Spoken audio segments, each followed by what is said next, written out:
కార్తిక్ గారు, నిన్న అసలు నాదెండ్ల మనోహర్ గారు ఏం మాట్లాడారు, ఇప్పుడు అసలు ఈ డిబేట్కి కారణమైనటువంటి ఆ బయట ఒకసారి వినండి. విన్న తర్వాత ఇందాక మాట్లాడిన బయటకి ఇప్పుడు దీనికి, అలాగే జ్వాలాపురం శ్రీకాంత్ గారు చెప్పినట్టు కుటుంబంలో గొడవలకి కారణమైనటువంటి కూటమికి సంబంధించి వీటన్నిటికి మూడింటికి మీరు 2 minutes ఆన్సర్ చేయాలి. ఒక్కసారి ఆ బయట వినండి. బయట ప్లీజ్ పీసీఆర్. పవన్ కళ్యాణ్ గారు రాష్ట్ర ప్రజలను దృష్టిలో పెట్టుకుని సార్వత్రిక ఎన్నికలప్పుడు అవసరమైతే మనం తగ్గుదాం, ఏ ప్రాంతంలో మన అభ్యర్థులు ఉన్నారో పార్లమెంట్లో కానివ్వండి, శాసనసభలో కానివ్వండి, వాళ్ళందరికీ కూడా పోటీ చేసే అవకాశం ప్రతి ఒక్కరికి ఈ సందర్భంలో కల్పించలేకపోతామేమో, కానీ రాబోయే రోజుల్లో పార్టీని బలోపేతం చేసుకుంటూ ముందుకెళ్దాం. 2024లో జరిగిన ఎన్నికలు మాత్రం ఓటు చీలనివ్వం అనే మాట ఆయన ఇచ్చినందుకు దాన్ని గౌరవించుకుంటూ ఎక్కడ కూడా పొరపాటు లేకుండా ఆయన నిలబడ్డారు.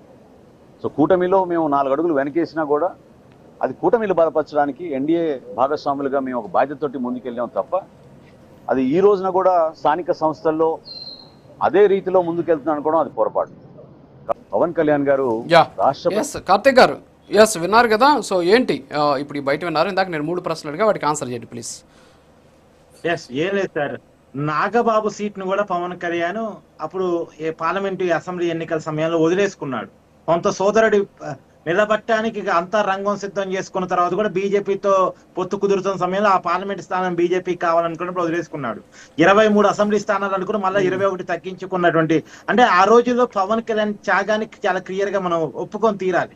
కాకపోతే ఇప్పుడు కొంత జనసేన పార్టీ పెరిగింది, అందులో మీరు ఇందాక మనం చెప్పుకున్నట్టుగా గిరిజన గ్రామాల వరకు జనసేన పార్టీ విస్తరించింది.